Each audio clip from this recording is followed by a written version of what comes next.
चुपचाप बैठ जाओ, जहाँ जगह मिले बैठ जाओ। थोड़ा ध्यान पे बैठो, दूर दूर बैठो, दूर दूर थोड़ा हट के बैठो, जिससे कि भजन में बाधा ना पड़े, एक दूसरे का हाथ पैर ना लगे। बैठ जाओ ध्यान पर।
जय गुरुदेव।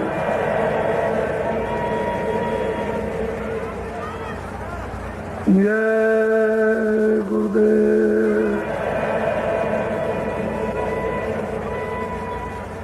जय गुरुदेव नाम कीर्तन। जय गुरुदेव नाम कीर्तन।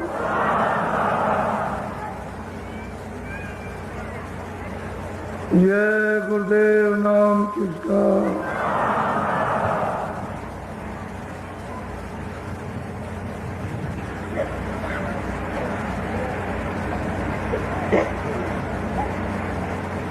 बच्चे और बच्चियों,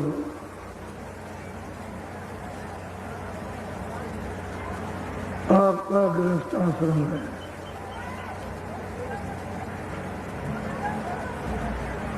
इस गृहस्थ आश्रम में आपस में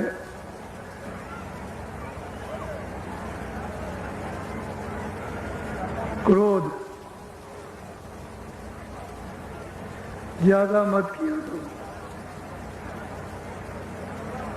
क्रोध चांडाल का राक्षस देवता है। सवार हो जाएगा तो बुद्धि कुछ भी नहीं करेगी, बुद्धि को नष्ट कर देगा। उससे अच्छा ये है कि पति कुछ पत्नी से कहे तो पत्नी को चाहिए चुप करे। तो दो चार बार बोलेगा, जब पत्नी कोई जवाब नहीं देगी तो चुप हो जाए। और पत्नी जब नाराज हो जाए तो पति को चाहिए कि घर में परेशानी की वजह से नाराज है, अपने को कुछ नहीं करना, चुप हो जाए तो क्रोध ठंडा हो जाएगा और घर में आपस में प्रेम से रहोगे। दुख सुख गृहस्थी में अपने कर्मानुसार, प्रारब्ध के अनुसार आपको जो मिला है कम बेसी, उसी में सब्र, उसी में बर्दाश्त करो कि मालिक ने ये जो कुछ दिया है बहुत, इसी में अपना गुजारा करेंगे। और नया काम अच्छा करो, कोई बुरा काम मत करो, अच्छा करो, तो तुम्हारी फिर कभी दोबारा मनुष्य शरीर में आना हुआ तो प्रारब्ध अच्छी बन जाएगी, तो आपको शारीरिक सुख सुविधा प्राप्त हो जाएगी। और जब तुम करोगे ही नहीं और प्रारब्ध में सुख सुविधा है ही नहीं, रो, फिर क्या कर। इसलिए गृहस्थी में प्रेम से मेल जोल कि हमको रहना है, बर्तन है खटपट हो गए और थोड़ी देर के बाद। इसी तरह से गृहस्थी में यात्रा पूरी होती है, नहीं तो गृहस्थी की यात्रा बड़ी खराब है। वैसे ये आश्रम सबसे अच्छा, अगर ना समझे ये आश्रम सबसे खराब, समझ गए तो सबसे खराब। इससे बढ़ करके कोई आश्रम नहीं, क्योंकि इस आश्रम में हजारों बुराइयों से आप बचे रहते हैं और चारों तरफ से घिरे रहते हैं, और नहीं समझे तो बस सर्वनाश है। तो थोड़ा सा घर गृहस्थी में पति पत्नी, सास ससुर बहू, थोड़ा सा विचार। अगर सास ससुर कहते हैं बहू चुप, और बहू कुछ कहते हैं तो सास ससुर कुछ ना बोले, अनसुनी कर दे तो मामला सब ठंडा, और प्रेम से बोलेंगे सब खत्म।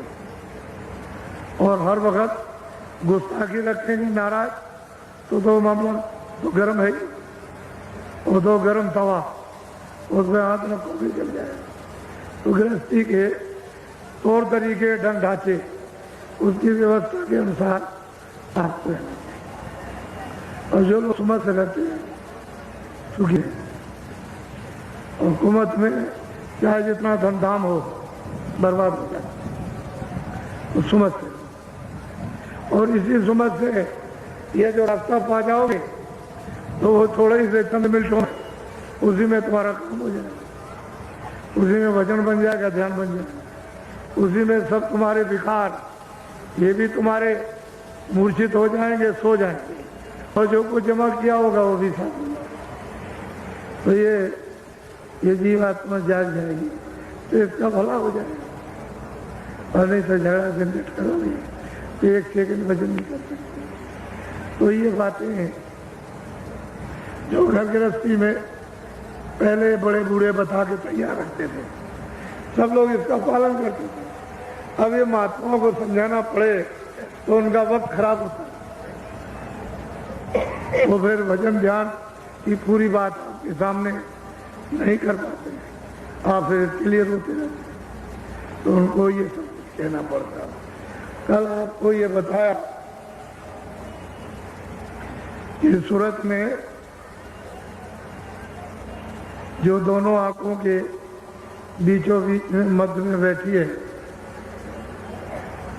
वैसे तो महापुरुषों की कृपा हो गई, उन्होंने यहाँ से उसको जगाकर नाम से जोड़कर और ऊपर ले गए, सब कुछ दिखाते गए, कुछ बाकी नहीं रखा, ईश्वर से भी मिला दिया, सब कुछ दिखाया, ब्रह्म से भी मिला, सब कुछ दिखाया, पार ब्रह्म से मिला, महाकाल, और सब कुछ दिखाकर वो सत्य देश में वो जो सच्चा प्रीतम है उसके पास पहुंचा दिया। अब वो प्रश्न करती है कि इनका क्या होगा, ये जो बहुत से जो मनुष्य जीव जो मनुष्य शरीर पा चुके इनके लिए कुछ तो सबकी शंका निवारण करना एक प्रश्न होता है, एक और लाखों करोड़ों का लाभ हो जाता है। तो उसने पूछा आप कौन है, कहाँ के हैं, आप यहाँ क्यों आए, हमको क्यों जगा रहे, हम कहाँ के हैं, ये सब हमको, आप कहाँ रहते हैं, कौन सा देश है, ये सब उसने प्रश्न किया। और उन्होंने कहा कि आप नरकों में हैं, 84 में हैं, कि आप यहाँ मृत्युलोक में, कि स्वर्ग वैकुंठ में, कि आप इंद्रपुरी गंधर्व लोक में, या शिव मुकाम में, विष्णु में, या सूर्य लोक में, चंद्रलोक में, कहाँ पर आप, या आप सर्वत्र जगह सब जगह रहते हैं, सब उसने पूछा और सबका उन्होंने उत्तर दिया। यानी कोई किसी तरह की उन्होंने उसकी शंका में, औरों की शंका में कमी नहीं रखी। अब वो सूरत पूछती है कुछ और, जानना चाहती है, और वो इसके बारे में असली चीज इसको बताना चाहती है ताकि इसके द्वारा सबको मालूम हो जाए।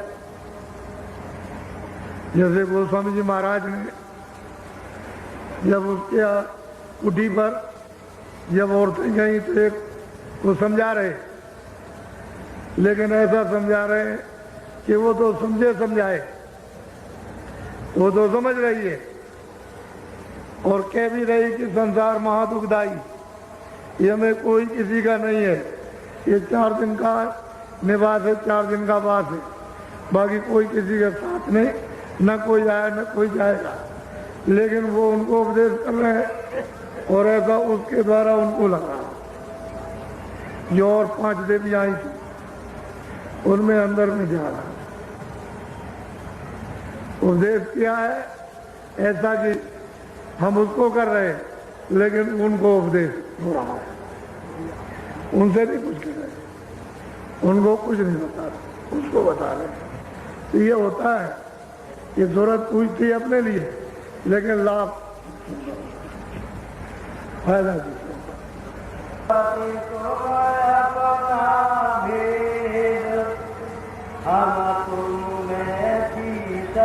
अब वो कहते हैं कि देख सूरत, तू अपना भेद सुन। तेरा भेद क्या था कि तू मुझ में थी, अभेद कोई मैं था, मुझ में थी, अभेद थी, कोई भेदभाव नहीं था। मेरा रूप था, मेरा आनंद था, मेरी शक्ति थी, मेरा क्या था, इससे तो अलग कुछ ही नहीं। अभेद थी, कोई भेदभाव था नहीं। जो मैं था वो तू, और तू है वो मैं हूं। अब वो महापुरुष है, उसको उसके प्रश्न का उत्तर देकर समझा। क्यों समझ में आएगा? ये यहां से वहां पहुंच गए, तब उसकी समझ में आएगा कि उसको ले आएंगे, क्योंकि वो भी आई है, वो भी है, और वो भी जा रहे हैं, वो भी जा रही। तो वहां जब पहुंची तो कोई भेद नहीं। जहां की बूंद थी उसी सिंध में फिरा गई, उसमें लय हो गई। जल की बूंद समुद्र में गिरे, समुद्र रूप, फिर उसको कोई बूंद नहीं कहता, समुद्र कहते हैं। यही सूरत जब वहां पहुंच जाएगी तो समुद्र है, फिर सूरत नहीं है, बूंद नहीं, वो शब्द रूप है, और वहां सब शब्द ही शब्द है।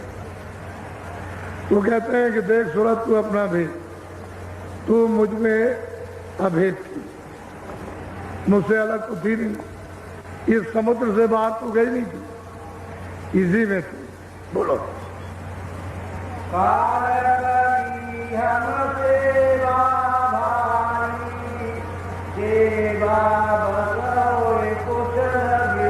अब वो कल तो बता दिया था कि भाई इस तरह से सतपुरुष को स्थापित किया सतलोक में, और वहां से 2 धाराएं, और झंझरी द्वीप में यानी सैदल कमल में आकर के वो बैठ गए। यहीं से त्रिलोकी की बैठ करके रचना की है। तो कहते हैं कि उन्होंने झंझरी द्वीप में सैदल कमल में इन्होंने सबने तपस्या की, अपनी अखंड कर रहे, ईश्वर भी कर रहे, ब्रह्म भी कर रहे, महाकाल, और जो 12 गुप्त जो सतपुरुष के पुत्र हैं वो सब के सब अखंड उसी सतपुरुष का सब ध्यान कर रहे हैं। तो कहने लगे कि भाई मैंने इन सबको बाहर निकाल दिया, अपने से अलग कर दिया। इन्होंने फिर तपस्या की, सेवा की, अखंड ध्यान किया, तो मैं इनकी सेवा से इनके ध्यान किया। हे सूरत, मैं प्रसन्न हो गया,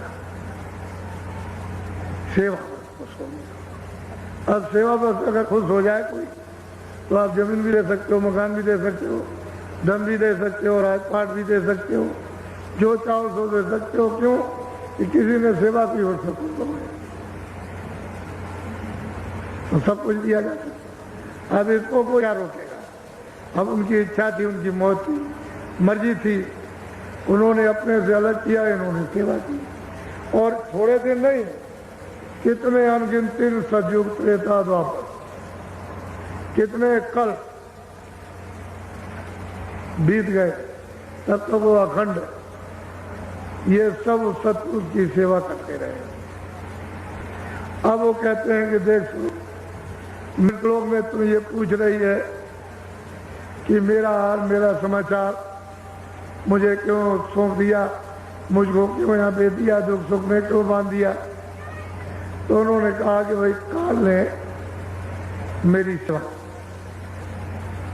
उसने बहुत ध्यान किया, मैं उसके ध्यान भजन से, उसकी सेवा से खुश हो गया।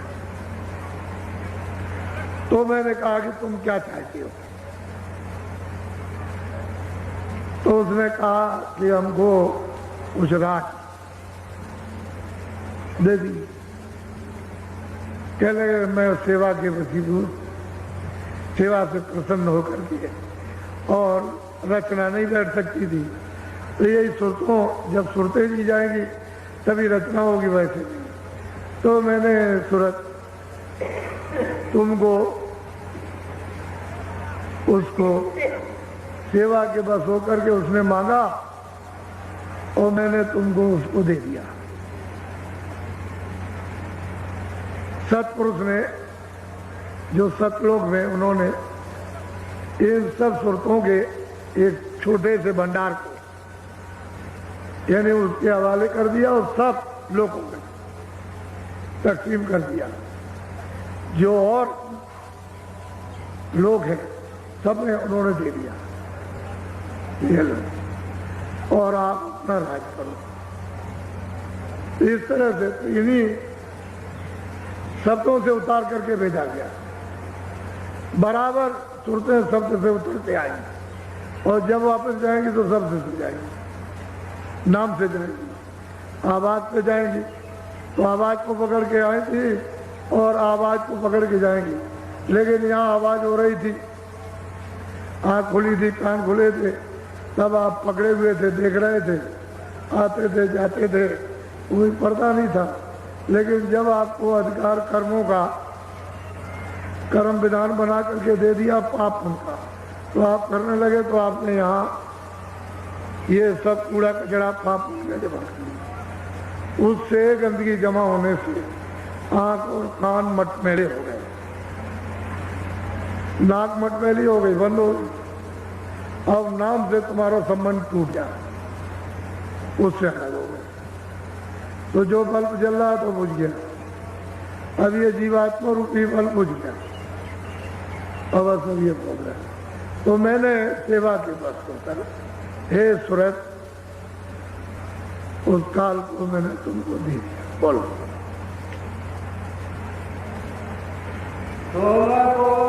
आप नीचे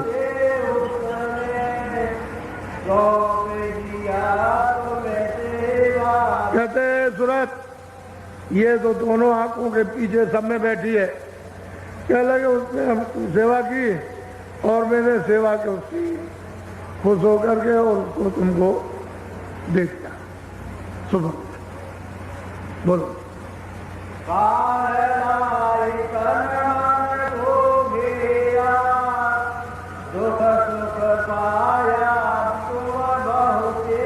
अब महापुरुष कहते हैं कि सूरत, वो मांग करके ले आया, तब मसाला उसको मिल गया, मसाला मिला करके उसने शरीर बनाया और इसमें उसको बंद कर दिया। उसने विधान बना करके और हमारे ऊपर गंदगी को जमा करना शुरू कर दिया और यहाँ तन मन में घेर दिया, गंदगी जमा कर दी। बस ये तन और बस ये सूरत यहाँ की यहाँ ही बंद हो गई, इसी जड़ में।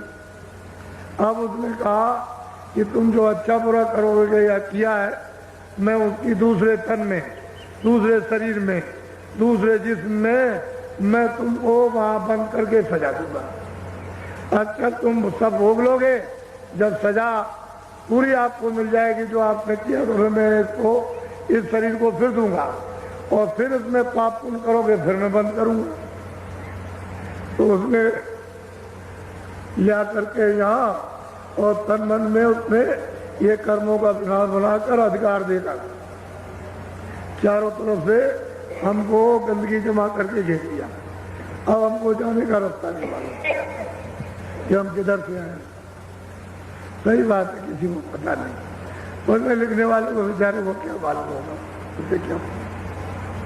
बहुत प्यार से सभी सुरतों को, सभी जीवात्माओं को वो समझा रहे। बोलो वो काल तो आपका है नहीं,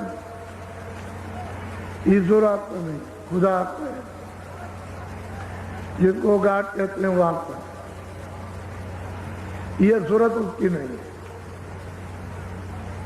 जो जब ले आया तो आपका देश नहीं, ये आपका देश नहीं है। वो मसाला ले आया, उसने मसाले को तरतीब से उसकी तय जमाई। जब वो त्रिकुटी स्थान पर ऊपर से बाजों को पकड़ करके ले आया, तो वहां ब्रह्म स्थान पर ले आके बैठा दिया भंडार को।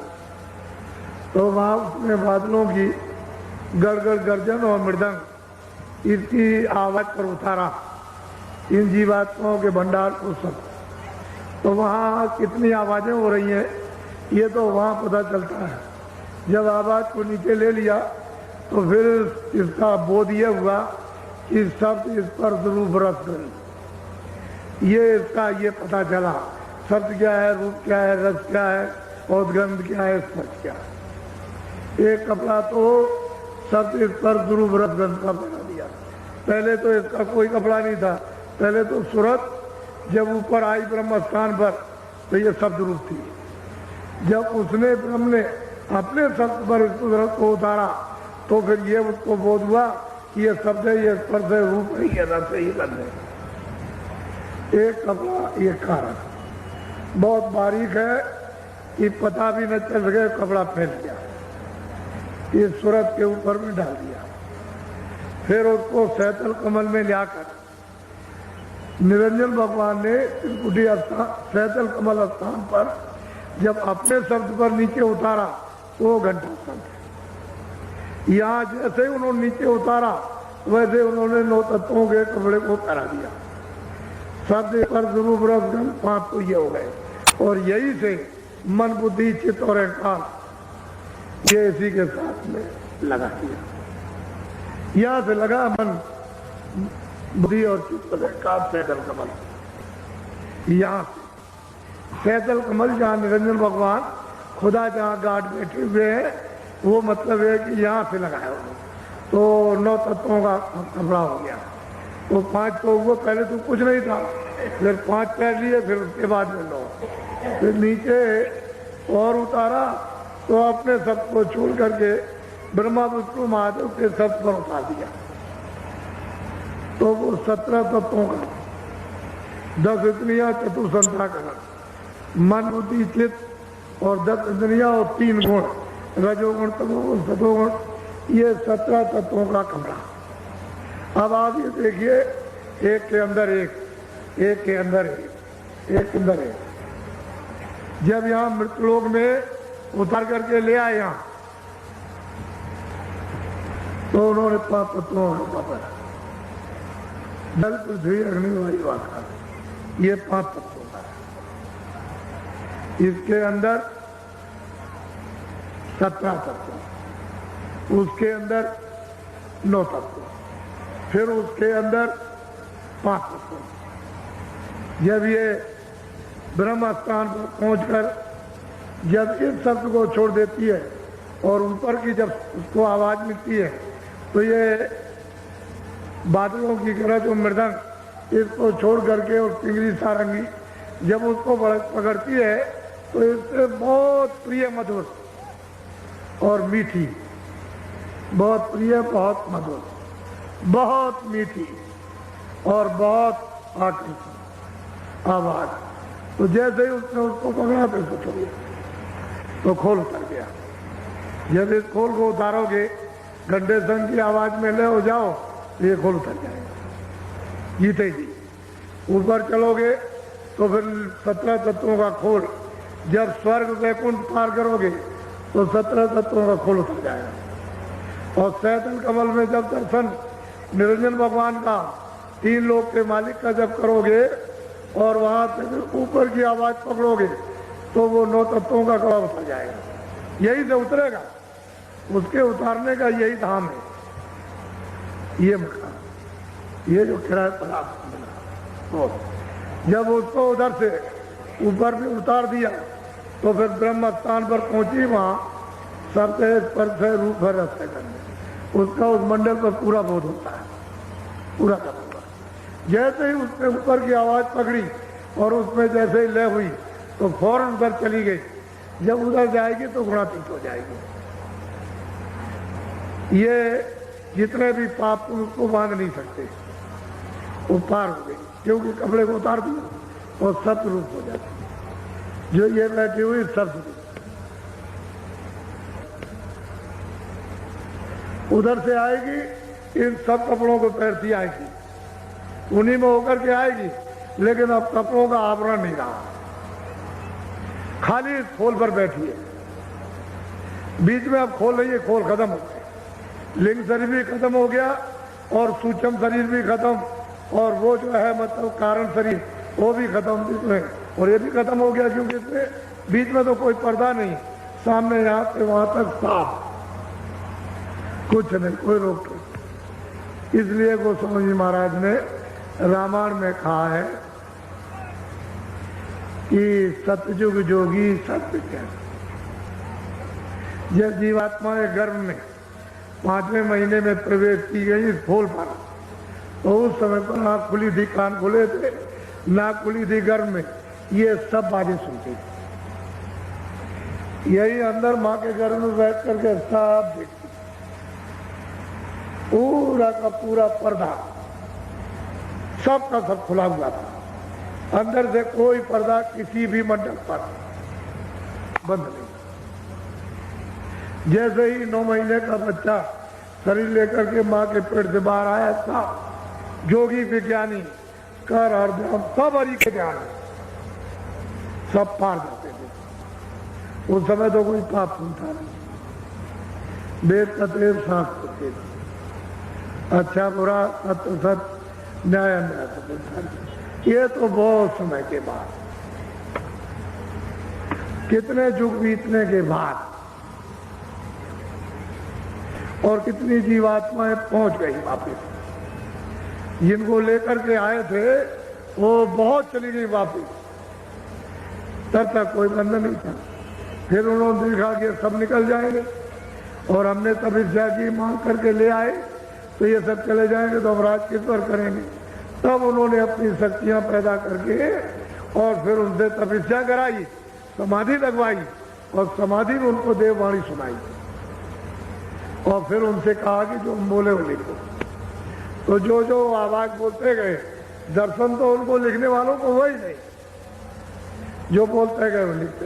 उस समय कागज तो था नहीं, तो भोजपत्र पर लिखा, छाल थी, उस पर 4 वेद 1 लाख श्लोक बस।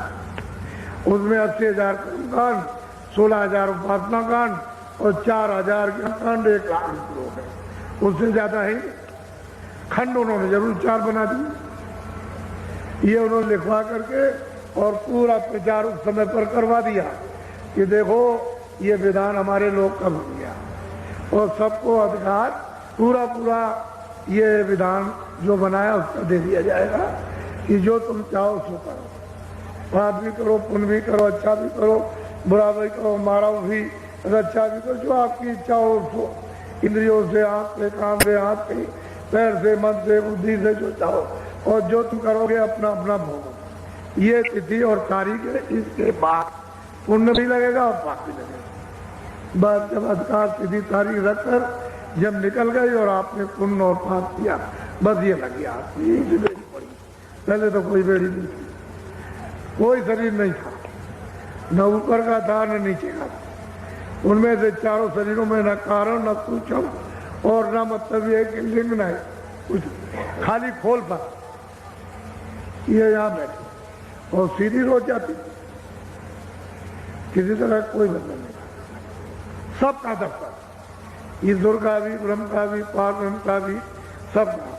स्वर्ग में भी जाएगी, वैकुंठ में भी जाएगी, ब्रह्मांड में भी जाएगी और पार ब्रह्मांड में भी, परे भी जाएगी। कोई रोक टोक किसी भी देश में, किसी अनंतों लोकों में जो इतने बड़े बड़े कोई। लेकिन अब जब ये विधान सुन के और आपको दे दिया कर, तो आपने ये कूड़े कचड़े करने से ये साफ पर्दे डालने चाहिए। तो इसमें कुछ ऐसे कि जो यहाँ बांध के रखेंगे, कुछ ऐसे उनमें से कर्म है जो मतलब ये है कि लिंग शरीर पर मतलब ये पर्दा पड़ जाएगा, फिर कुछ ऐसे सूक्ष्म शरीर पर, फिर उसका कारण शरीर पर। तो जीवात्मा इन चारों शरीरों में बंद कर दी जाएगी, यहाँ से वहां। इससे निकलो तो उधर बंद, उससे निकलो तो उधर बंद, उससे निकलो उधर बंद, तो मतलब उधर जा ही नहीं सकते। अब ये रात वहां को मालूम नहीं, ये कोई जानता। लेकिन जो कलयुग में 700 वर्ष के अंदर संत वहां से भेजे गए, वो आते हैं सबका, उधर का हाल इधर का हाल, आते भी सब हाल, जाते में भी सब, आते भी ये सब जानते हो, जाते में भी सब जानते, और कोई चीज छूटती नहीं है ना। जब वो मिलेंगे तब बताएंगे कि इनकी ये स्थिति है, इनकी ये गति है, इनकी ये पहुंच है, इनकी ये शक्ति है, इनका ये काम है, इनका ये गुण है, इनका ये गुण है, इनका ये गुण। ये तो जारी जब सूरत भूल गई तो क्या, और जब ये आई थी तब तो फिर क्या पूछना था।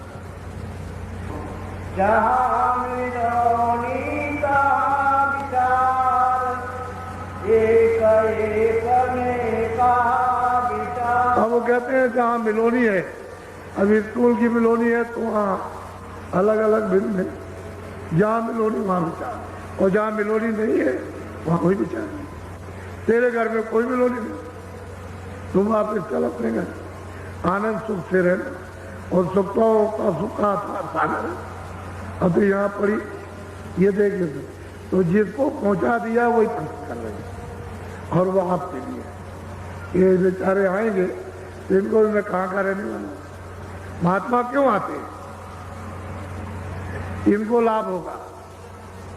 वो क्या करते हैं, जीवों को आके जगाते हैं, नाम से जोड़कर और वापस ले जाते हैं, आपको पता ही नहीं चलता। बोलो।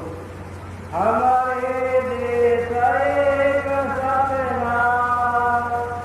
वहाँ विचार का कुछ। अब बिल्कुल साफ कहते हैं कि हमारे देश में सत्य ही सत्य का पसारा, वहाँ कुछ नहीं, कोई विचार, कोई असत, कोई छल कपट, कोई फरेबे, कुछ नहीं वहाँ। तुम वहाँ के रहने वाले, चलो चलो सुर तो वहाँ। ये जीवात्मा है, वहीं से आए अपने सदैव से यहाँ पर। अब ये फंसे फंसे ये हालत होगी। कितना भी समझाओ, कितना भी बताओ, अरे जल्दी करो, देर मत करो, मनुष्य किराए का मकान है, अरे बच्चों जाने वाला है, जब शरीर से जीवात्मा निकाल दी जाएगी, खेती दुकान दफ्तर राजपाट धन दौलत, अच्छे बच्चे कच्चे सब छूट जाएंगे। हम भी यही कहते हैं कि हम किराए का मकान है, ये मेरा मकान नहीं है, किराए पर उन्होंने दिया, कहा कि भाई तुम अपना काम कर लो और मेरा मकान तुम तैयार रखो देने के लिए, शुद्ध साफ देना। तो हम क्या ले जाएंगे, क्योंकि ये तो किराए का, ये सामान अपना तो है नहीं है। ये तो उसने कहा कि देखो मेहनत मशक्कत करो और जो गोजी बटोर बटार कर अनाज सब्जी फल ले आओ, इसकी मलम पट्टी कर दो युग के मुताबिक। सतयुग में दूसरा भोजन, त्रेता में दूसरा, और द्वापर में फिर और तीसरा, और कलयुग में अलग। तो इसकी मलम पट्टी करो, इसको निरोगी रखो। लेकिन वास्तव में हकीकत यह है कि किराए का मकान है ये आपको। तो जब ये मकान खाली हो जाएगा, तो इसी ने तो सब चीजें इकट्ठी की हैं। जब ये मकान खाली हो गया, सामान पे ये पड़ा, ये आपको समझाने की जरूरत। तो मैं तो कुछ ले नहीं जा सकता, तो आपसे ये कहूं कि आप ले जाओ। ये आपको भी समझाना कि जब मैं कुछ नहीं ले जा सकता हूं तो आप भी यहाँ से कुछ नहीं ले जाओगे, इसलिए आप अपने देश में चलो, अपने घर में चलो। वो तो खुद ही कहते हैं कि इनको पापों से बचाओ। अब मैं क्या करूं, मैंने तो विधान बना दिया, अब मैं उसको पलट नहीं सकता हूं, लेकिन इनको रोको और ये कोई पाप पुण्य न करे और ये धीरे से अपनी सफाई करा करके चले जाएं। तो वो तो कह रहे हैं, लेकिन अब क्या करें, विधान बना करके अब पलट नहीं सकते। अब तो महात्मा आते हैं। सारे विचार इन धोखा खाया, बूंद माई यह जाए। बस कहते हैं कि विचार जहाँ मतलब माया के जाल में आए, बस विचार इन्होंने सबने धोखा खाया और बूंद के बूंद में फिर चारों खानों में फंसे रह गए। उधर अपने घर में, अपने सिंध में, अपने अपने प्रभु के पास कोई नहीं जा सकता, सब नहीं फंसे रहे। तो आपको उत्तर मिल गया। मुझे तो सिर्फ इतनी ही बात आपको बतानी है कि मैं कोई अपनी तरफ से नहीं कह रहा हूं। और भी महापुरुष समय समय पर आए, उन्होंने भी कहा, लेकिन ये किताबें उन्हीं के काम आएगी जो उधर आता जाता। जब तक आने जाने वाला नहीं मिलेगा तब तक इन किताबों का प्रमाण कोई नहीं दे सकता। जो उधर आएगा जाएगा और उधर देखेगा, जिसकी जीवात्मा जाग जाएगी, जो उधर उन पदों को जो प्राप्त करेगा, उन लोगों को, वो तो इन किताबों का प्रमाण दे सकते हैं, बाकी कोई नहीं दे सकता। कि उनके पास तो मतलब ये ज्ञान है नहीं, वो आध्यात्मिक ज्ञान नहीं। तो ये तो झगड़े वाला ज्ञान है, तो झगड़े वाला इसमें क्या समझ में आएगा। ये तो कोई साधना तो आपने की नहीं, और वो साधना का आध्यात्मिक ज्ञान है, ये भौतिक बुद्धि का ज्ञान।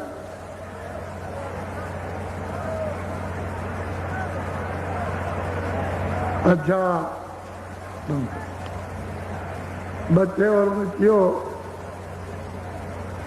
ये आज गुरु पूर्णिमा का दिन है। हिंदुस्तान में लोग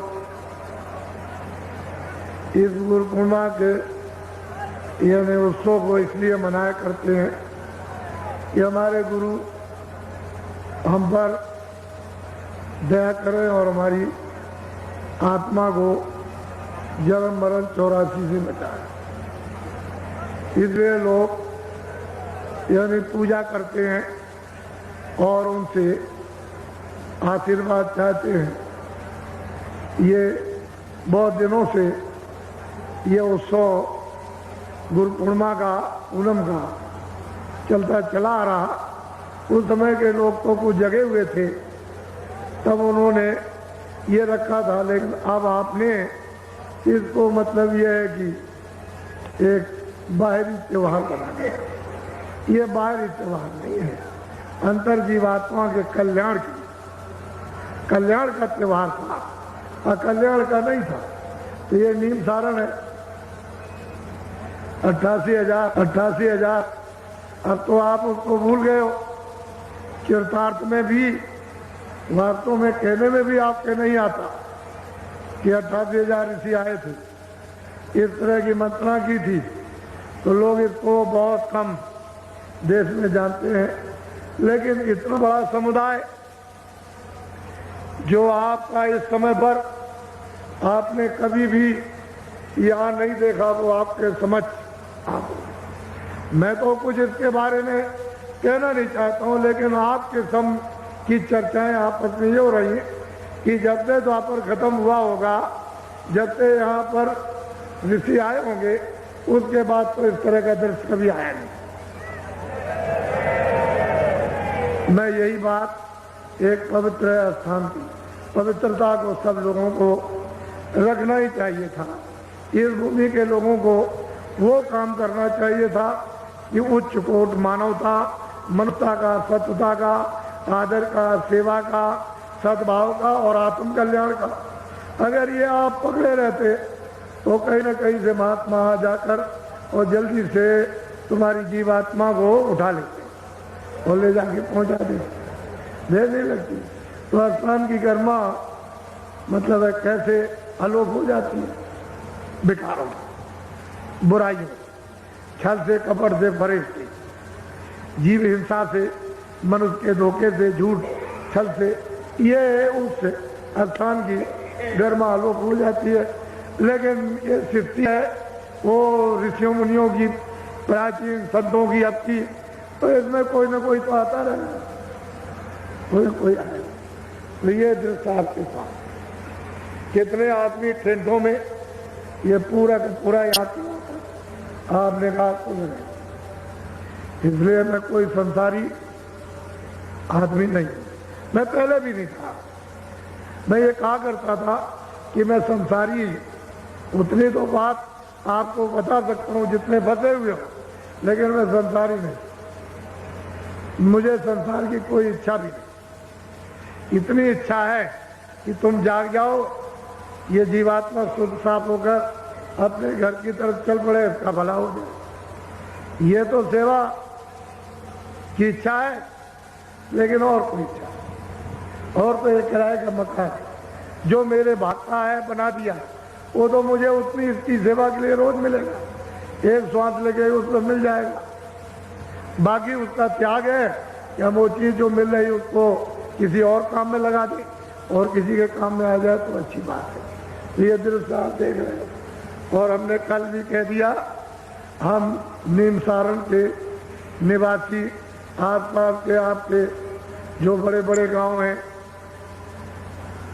चारों, वहाँ के जितने भी हिंदू मुसलमान छोटे बड़े व्यापारी हैं, काश्तकार हैं और दफ्तर वाले, हमारी किसी से कोई शिकायत।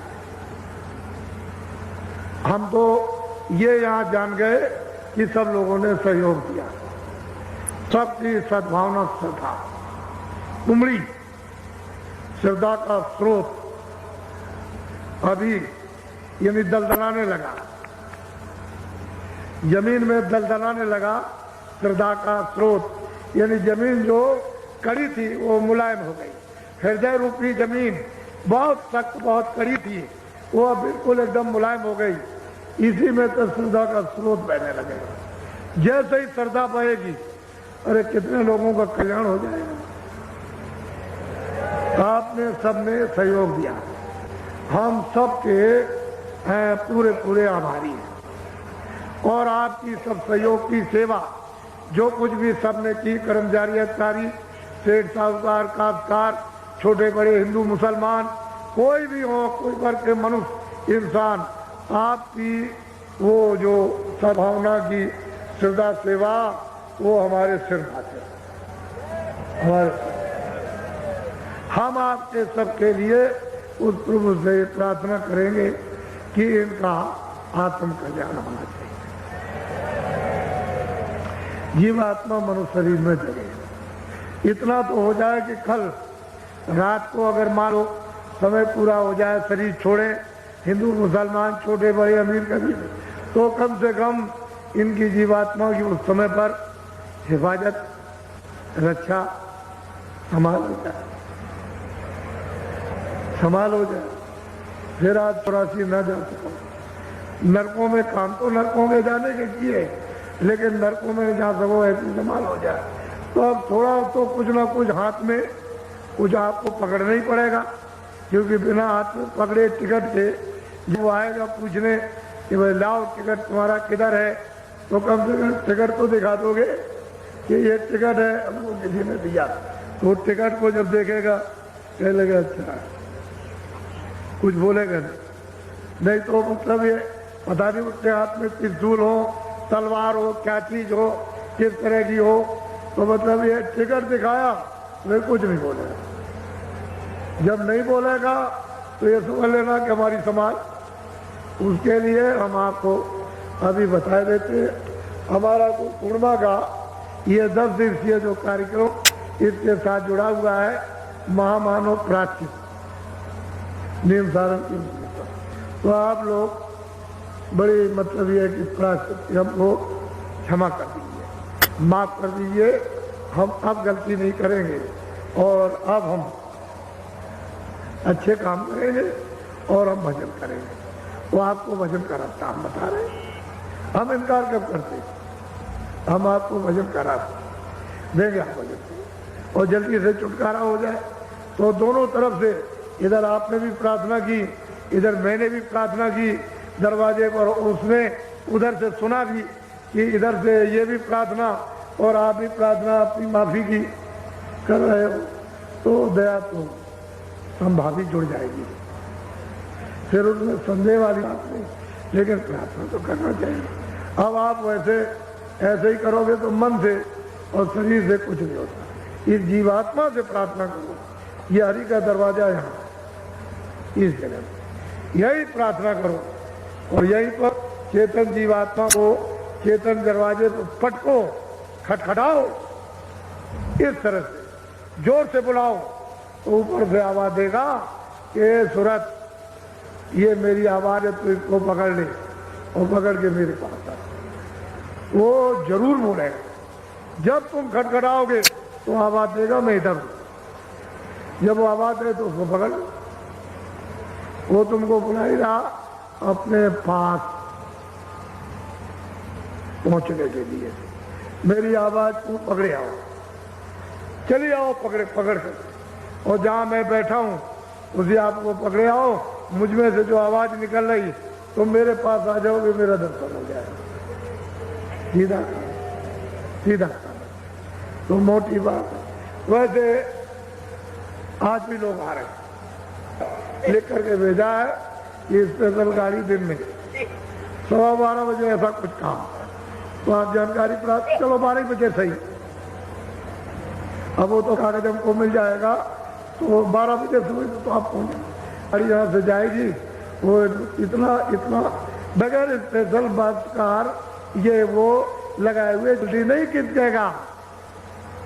इसको इस समूह को देखो कि कितना ये मैदान में है और कितना टेंटों में भरा हुआ है। ये आप इसकी गिनती नहीं कर सकते। चाहे आप 1000 आदमी लगा दो और चाहे 10,000 लगा दो, बच्चा इसकी गिनती नहीं हो सकती है। ये अनगिनती है। आपको ये पता नहीं है इस बात का, हम जानते हैं उसको। ये कितने लोग आए हुए हैं, इसलिए आप कल नाम डाल लेना। आज अब थोड़ा सा भजन करोगे, एक थोड़ा सा कपड़ा, अभी तो यहाँ तो कैसे भी करो, लेकिन ऐसे करो। आँख भी दोनों ये बात की बंद करना और दोनों ये उंगलियां कान में। ये जीवात्मा बैठी हुई है दोनों आंखों के ये मध्य में, सेंटर में, दरमियान में। उस जीवात्मा में एक कान है, उस जीवात्मा में एक नाक, उस जीवात्मा में एक आंख। शरीर में 2 आंख, 2 कान, 2 नाक। अब आपको ये पता चला कि 3 आंख है, 3 कान है, 3 नाक। आपने कभी भागवत या कभी रामायण या कभी और कथा वार्ता आपने सुनी, किसी ने आपको बताया कि 3 नाक है और 3 कान है? कुछ नहीं, कोई जिक्र नहीं। वो जीवात्मा में चेतन आंख, चेतन कान और चेतन नाक। वो सतलोक से जब अभेद में थी तभी इसमें आंख और कान और नाक, और जब वहां से आई तो लेकर के आई। ये तो जब इस पर पर्दा नहीं था तब तो इसकी आंख और कान और नाक खुली हुई थी, तभी तो जाती थी। और अब इस पर पर्दा आ गया तो आंख और कान और नाक बंद। ये बाहर के आंख और कान, ये नाक बंद हो जाए तो बाहर के आपको कुछ दिखाई सुनाई देता। तो आपको कुछ नहीं करना जिनको नामदान नहीं मिला। ऐसे जो जमीन पर बैठे सबके लिए समझा ऐसे, ये ऐसे हाथ रखना आराम, ये आंख बंद करना, धीरे से दोनों उंगलियां कान में डालना। ये जीवात्मा बैठी हुई है, इसमें तीसरा कान है। इसके चारों तरफ मन बुद्धि चित्त यही बैठे हैं, चारों तरफ घेर करके उस जीवात्मा को, सूरत को यही कानों के साथ यानी रोक करके रखना और ऊंचा ध्यान देकर ऊपर की। तो तीसरा जो कान है वो अंदर, क्योंकि ये इधर बैठी है दरवाजे पर। इस शरीर में ये रूह, ये जीवात्मा सूरत नहीं है। ऐसे करो तो इधर बैठी, ऐसे करो तो इधर, लेकिन ये जो आकाश है वो यहीं तक है। ये 2 आंखों का, वो कान का और 2 नाक का, लेकिन जीवात्मा इसके ऊपर बैठी है। इसमें एक आंख है, एक कान है, एक नाक है। तो इसी के ऊपर से देखो, इसी के ऊपर से सुनो, तो ऊपर से जमीन से आवाज आ रही है ऊपर। सुनाई क्यों नहीं देता कि यहाँ कर्मों की सब गंदगी जमा, तो इसको दबा लिया, आंख भी बंद, कान भी बंद, नाक भी बंद। अब वो इसलिए नहीं सुन पाती है कि आंख और कान नाक बंद हो गए गंदगी के कारण। अगर ये सफाई हो जाए तो सुनाई देने लगे, दिखाई देने लगे, सूंघने लगे। ये सफाई हो जाए, सामने ही तो पड़ गए, सीधा सामने शुरू हो जाए, सामने ही स्वर की रचना शुरू होती है। लेकिन जितना वो हृदय है उतना ही तो गंदा है, तो हृदय बड़ा भारी आकाश है, ये संसार के आकाश से बड़ा। ये आकाश जो आप सारे संसार का कुछ नहीं है, ये आकाश बहुत बड़ा आकाश है। इसमें ये बैठी हुई कूड़ा कचरा जमा, इसी को साफ करो सामने। तो आप लोग थोड़ा सा, जो नए लोग जिनको नामदान नहीं मिला तो सुबह मिल जाएगा, लेकिन ये तो कम से कम समझो कि मेरे पास तीसरा कान है, इन दो कानों को छोड़ करके। तो ऐसे बैठ जाओ। जब मैं कहूँगा कि आंख और कान खोलो तब खोलना। जो इक्के दुक्के अगल बगल में कोई खड़े हो तो तुम लोग खड़े खड़े करना, आंख बंद कर लेना और ये दोनों उंगलियां कान में डाल के। ये जीवात्मा बैठी, उसमें तीसरा कान है, इसके चारों तरफ मन बुद्धि चित्त को कानों के साथ, झगड़े झंझट पे नहीं, कानों के साथ, तीसरे कान के साथ ऊंचा ध्यान देकर ऊपर की तरफ सुनना। तो देखो आपको सुनाई देता है कि नहीं देता। अच्छा, ऐसे बैठ जाओ, ऐसे हाथ रखो, बाहर की दोनों आंखें और दोनों उंगलियां डाल के आंख और कान बंद करो, आंख और कान बंद कर लो और ऊपर की तरफ ऊंचा ध्यान देकर तीसरे कान से, जीवात्मा के कान से सुनो। तो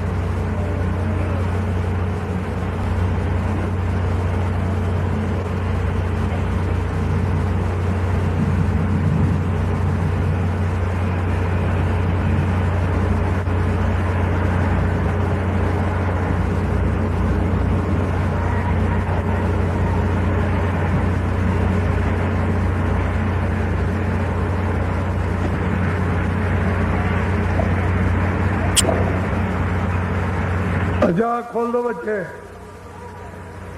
खोलो खोलो खोलो।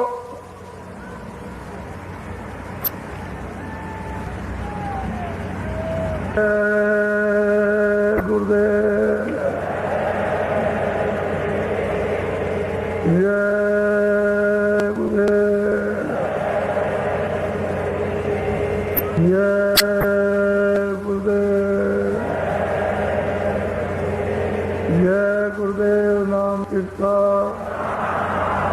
जय गुरुदेव नाम किसका, जय